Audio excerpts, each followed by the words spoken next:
At the end of this week, a federal judge in the state of Florida, Judge Donald Middlebrooks, brutally smacked down Donald Trump's entire legal team before hitting them with nearly $1 million in sanctions for filing a frivolous and basically fictitious lawsuit in his court. Now, the lawsuit was originally dismissed in September, and this, of course, was the lawsuit that Donald Trump had filed against Hillary Clinton, the DNC, FBI agents, like a bunch of different people, alleging that because they attacked him over the Russia thing, they somehow defamed him, even though he won that election anyway because of the Electoral College. So the whole thing was shaky to begin with. And that is exactly what Judge Middlebrooks had to say. Again, before hitting the lawyers with $938,000 worth of sanctions. Here's what he said. And I love it because he actually lays out a list of things, he says, that people can use to determine if a lawsuit filed by Donald Trump is frivolous. Here it is. This case should never have been brought. Its inadequacy as a legal claim was evident from the start. No reasonable lawyer would have filed it. Intended for a political purpose, none of the counts of the amended complaint stated a cognizable legal claim. 31 individuals and entities were needlessly harmed in order to dishonestly advance a political narrative.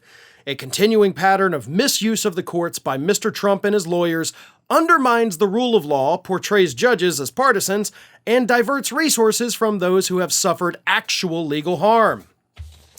The behavior is not unique, but part of a plan, or at least a playbook. And the judge identified those patterns from that playbook as follows. Provocative and boastful rhetoric in the lawsuits, a political narrative carried over from rallies, attacks on political opponents and the news media, disregard for legal principles and precedent, and fundraising and payments to lawyers from political action committees. When a ruling is adverse, accusations of bias on the part of the judges, often while the litigation is ongoing. And we've seen that, right? We've seen Donald Trump attack the judges. We've seen him attack the prosecutors. We've seen him attack the agencies that they work for every time he doesn't get his way. But here's where things get interesting. Back in September, when the case was dismissed, Alina Habba went on Fox News, of course, to talk to Sean Hannity. And here is what she said about the lawsuit at the time. The former president looked at me and he told me, "You know what, Alina? You're not going to win. You can't win. Just get rid of it. Don't do the case." And I said, "No, we have to fight." You see, that admission, Alina, was real dumb. Probably even dumber than you filing the lawsuit to begin with. Because what you just did was you admitted, again, back in September, after the case had been dismissed, that even your client said don't do it, that there's no way to win this thing, please get rid of the lawsuit.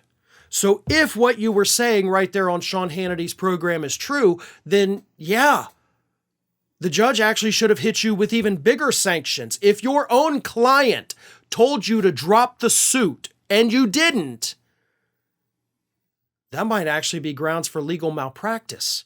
That might be grounds for losing your law license in the state of Florida. Of course, maybe you were just lying. Maybe you were just trying to make yourself look better. Who knows the truth?